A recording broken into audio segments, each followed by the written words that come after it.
दोस्तों, मैं विवेक एक बार फिर से अपने YouTube channel stock trading technique पर आपका हार्दिक स्वागत करता हूं। दोस्तों चलिए निफ्टी के 10 शेयरों के ऊपर बात करते हैं, जिसके ऊपर मैं अपना ओपिनियन रोज शेयर करता हूं आपके साथ। 17 तारीख के लिए क्या पॉसिबिलिटीज बनती है, चलिए एक बार उसको डिस्कस करते हैं। अल्ट्राटेक सीमेंट को अगर आप देखेंगे तो मैंने कहा था कि ये जो ऊपर की ट्रेंड लाइन है यहाँ आप जाके शॉर्ट कर सकते हैं और नीचे की ट्रेंड लाइन है यहाँ पे आप बाय कर सकते हैं। स्टॉक का प्राइस इन दो ट्रेंड लाइंस के बीच में ही मूव कर रहा है, तो जिस तरफ ये ब्रेकआउट देगा या ब्रेकडाउन देगा उस तरफ की पोजीशन आप रिवर्स करके बनाएंगे। यानी नीचे गिरा यहां से तो आप यहां से शॉर्ट कर सकते हैं, और यहां से गिरा ऊपर और क्लोज ऊपर आई तो आप यहां से बाई करते हैं। इसके बीच में रहा तो आप इस ट्रेंड लाइन को फॉलो करते हो, यहां पे शॉर्ट कीजिए और यहां पर बाई कीजिए। तो अगर आप पिछले 7-8 दिन से देखेंगे तो इसी के बीच में कंसोलिडेशन का फेज चल रहा है। अच्छा बड़ा फर्क है, अगर नीचे की तरफ देखें तो 5080 और ऊपर की तरफ देखें तो 5280 के आसपास 200 पॉइंट की रेंज है। कोई छोटी मोटी रेंज नहीं है, इसके अंदर आप अच्छा ट्रेड ले सकते हैं। तो अभी बीच में मिड में है, और अगर मैं बात करूं ट्रेंड की तो बेरिश साइड पर अभी स्टॉक ट्रेड कर रहा है, तो बेरिश साइड पर आप ट्रेड ले सकते हैं क्योंकि यहां से नीचे की तरफ जाने की पॉसिबिलिटी है। यहां पे आप फिर बाइंग कर सकते हैं।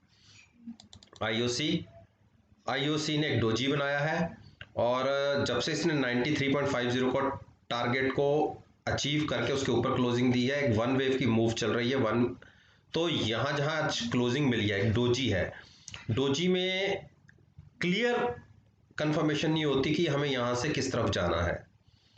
और ट्रेंड देखिए, आरएसआई ओवरबॉट है, एमएसीडी बुलिश ट्रेंड ही दिखा रही है, तो कॉन्शियस हो कि ही बाइंग साइड पर बैठेगा। लेकिन मैं भी एडवाइस नहीं करूंगा, वेट एंड वॉच करिए, देखिए कल की ओपनिंग कैसी रहती है। नीचे की तरफ रही तो हो सकता है कि हम 93 की तरफ एक बार मूव करें, तो कॉन्शियस होके अभी वेट एंड वॉच कीजिए स्टॉक के अंदर। गेल ने तीसरे दिन लगातार एक के बाद एक लोअर साइड की क्लोजिंग, और 122 से क्रूशल सपोर्ट है, अगर वो ब्रेक होता है तो हम मान लीजिए 114 तक गिर सकते हैं, तो बाइंग तो अवॉइड कीजिए। हाँ देखिए, बेरिश क्रॉसओवर की पॉसिबिलिटी बन रही है, तो इसलिए मैंने कहा कि आपको ट्रेड बेरिश साइड पर अच्छा मिल सकता है। कल की ओपनिंग देखिएगा, नीचे खुलते हैं तो बिल्कुल शॉर्ट कर सकते हैं, लेकिन कॉन्शियस होके स्टॉप लॉस उस केस में आपको रखना पड़ेगा 130 का। टारगेट होगा 122 के नीचे और वीक होंगे 114 तक गिर सकते हैं। टाटा मोटर्स देखिए, टाटा मोटर्स की आज की क्लोजिंग ठीक रही है, और 184 के ऊपर हमें क्लोज नहीं मिला, तो इसलिए हम बाइंग नहीं करेंगे। 184 के ऊपर अगर क्लोजिंग मिल जाती है तो हम सोचेंगे कि हमें बाइंग करनी है या नहीं। लेकिन क्लोज आज ठीक हुआ है, लेकिन बेयरिश क्रॉसओवर ही है, तो इसलिए ज़्यादा एग्रेसिव होकर बाइंग मत कीजिएगा, अभी वेट कर लीजिएगा। जब बुलिश क्रॉसओवर दिखेगा तो हम बाइंग करेंगे। लेकिन इसके साथ साथ 177 ब्रेक होता है और 174 क्रॉस कर जाता है, तो एक शॉर्ट क्रिएट किया जा सकता है 173 160 के टारगेट के लिए। बाइंग को अभी अवॉइड कीजिए।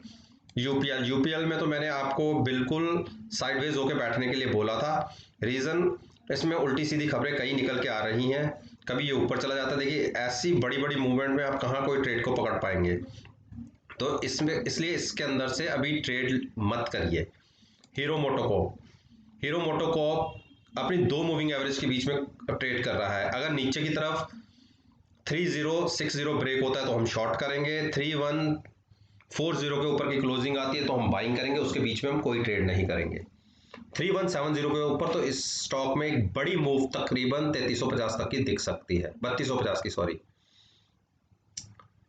अब हम बात कर लेते हैं टाइटन ने, देखिए मैंने क्या कहा था, जब इस ट्रेंड लाइन को छोड़ के कोई भी कैंडल ऊपर जनरेट हुई तो आप उस तरफ की बड़ी मूव के लिए तैयारी कर लीजिएगा। एक बड़ी मूव उस तरफ की देखने को मिलेगी। आज 1520 ने टच कर दिया, जो मैंने अपनी पिछली वीडियो में बोला था, क्योंकि यहां से जो अगली कैंडल क्लोज हुई थी इस लाइन को इसने छोड़ दिया था। 1 2 3, आप तीसरी कैंडल में देखिए 1500 हम पहुंच गए। तो अब यहां से क्या पॉसिबिलिटी बनती है, एक देखिए, ये जो प्राइसेस थे ये हम ये कह सकते हैं कि ऑल टाइम हाई के प्राइसेस है। और तो ऑल टाइम हाई को आप किससे कंपेयर करेंगे, आपके पास कुछ कंपेयर करने के लिए नहीं होता, उसमें केवल और केवल FIS की जो एक्टिविटीज होती हैं उसी को हम फॉलो कर सकते हैं। तो अगर आप देखें RSI 80 के आसपास है, नो डाउट हाईली ओवरबॉट है, और MACD बुलिश क्रॉसओवर दे चुका है। जो आज की ओपनिंग है देखिए 1480, केवल 20 से 25 रुपए मैं नीचे की बात कर रहा हूं, इसका स्टॉप लॉस लेके अगर ऊपर ओपन होते हैं तो बिल्कुल बाइंग कीजिएगा। लेकिन एक चीज खास ध्यान रखिएगा कि 80 की RSI ये जब दिखे कि ये स्टॉक पलटना शुरू हुआ है तो आप अपनी लॉन्ग पोजीशन से एग्जिट हो जाइएगा। मैं ये नहीं कहता कि आप वहां शॉर्ट बनाइएगा, लेकिन लॉन्ग से एग्जिट हो जाइएगा। शॉर्ट बिल्कुल बनेगी अगर नीचे की तरफ 1454 ब्रेक होता है, 1450 मान लीजिए, तब हम शॉर्ट बनाएंगे। यहां पे अभी एक अच्छा अप ट्रेंड चल रहा है। अब मैं बात करता हूं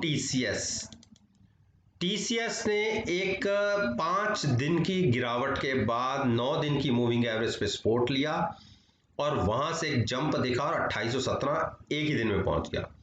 2840 के ऊपर मैंने कहा है कि स्टॉक में एक बड़ी मूव की तैयारी होगी, तो अभी तक तो हमें 2840 के ऊपर की क्लोजिंग मिली नहीं है। तो इसलिए अगर उसके ऊपर की क्लोजिंग मिलती है तो ही बड़ी मूव की तैयारी में बैठेगा, अदरवाइज 2780 और 2840 के बीच में ही ये स्टॉक ट्रेड कर रहा है। 2730 के नीचे बेयरिश हो जाएगा और 2840 के ऊपर क्लोजिंग आने पर एक बुलिश ट्रेंड कंटिन्यू होता दिखेगा, तो उसके बीच में ट्रेड लेना है तो बिल्कुल हैजिंग के साथ ही लीजिएगा, और मैं तो अवॉइड करूंगा। अब बात करते हैं